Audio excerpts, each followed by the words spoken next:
Throughout history, humans have tried to imitate reality. It was mainly being developed in the United States, but development for it was worldwide.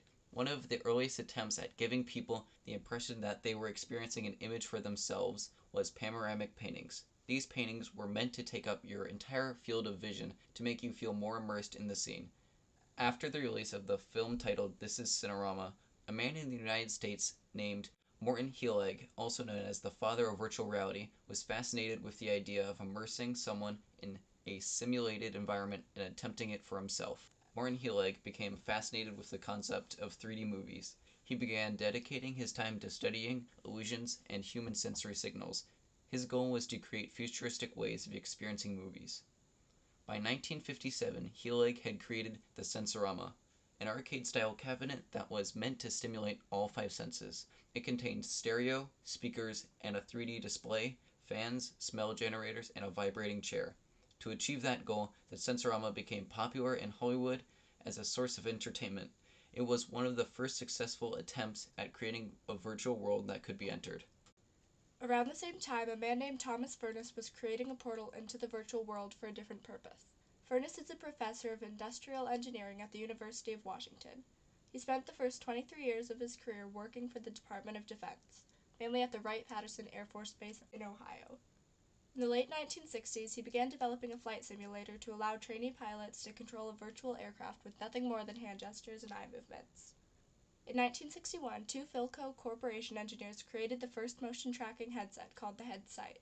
The Headsight was created to allow for immersive remote viewing of dangerous situations by the military. In 1987, John Lanier coined the term virtual reality to name this field of research. Coining a name for it made it a much wider topic of discussion. In 1999, Matrix, a movie set in virtual reality, was produced. The movie introduced the concept of virtual reality and its future to the mainstream. People developed opinions on whether VR is good or bad because of this topic being in the mainstream. Over the course of many years, virtual reality has come really far from simple paintings, but the initial purpose hasn't changed.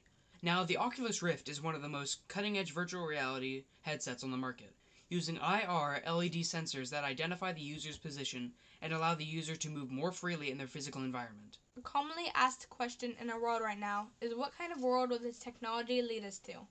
Is it bringing us into a world of limited interaction between people, or is a different ending laid out for us? In an interview with Palmer Luckey, the original creator of the Oculus prototype and DK1 headset, he says that one day VR will simply be a part of our everyday lives. Will this progress be good, or will these technological advancements mean the end of face-to-face interactions? In the field of mental health, virtual reality has been helping with paranoia and social anxiety. The graphics are good enough to trick the brain into believing it's real, but they aren't so realistic that people refuse to face their fears. In the classroom, VR will allow students to a new perspective on what their teacher is explaining and will give students a new and exciting tool to use to make students more excited to learn. Virtual reality could change how we look at ruins and historical sites, allowing us to see them in their prime. It could also give the user a look in the past in a way that words and pictures could never describe. Jaron Lanier, commonly referred to as the founding father of virtual reality, talked about the future of virtual reality. It could go down the route of mind control, like Matrix, or it could become an adventure we use for survival. Now that you've heard Lanier's opinion, here's opinions from real VR users and how virtual reality has affected them, and what they think about the future of virtual reality. So how long have you owned virtual reality? I've had virtual reality now for 1 week. Awesome. And in that week, have you made any friends, or has it benefited you at all socially?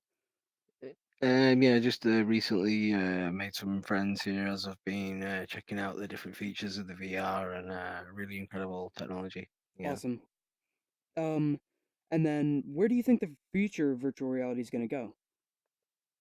I think it's early days. Like the phone, they're probably going to take the display up to 8K and beyond. I can see the Hmm. controllers getting tighter, but as an early gen, absolutely mind blowing. I've been, came up early with the PCs, absolutely mind blowing. Yeah. Hmm. And then lastly, do you think VR would end up as a dystopia or a utopia? I think it's going to come down to the individual users. It's a very inviting medium, and I'm already spending way too much time here. But yeah, all things in balance. Yeah, I'll come down to the users for sure. Virtual reality is a wonderful gift. It connects us with loved ones and provides entertainment. Virtual reality has made progress in fields like mental health and tourism.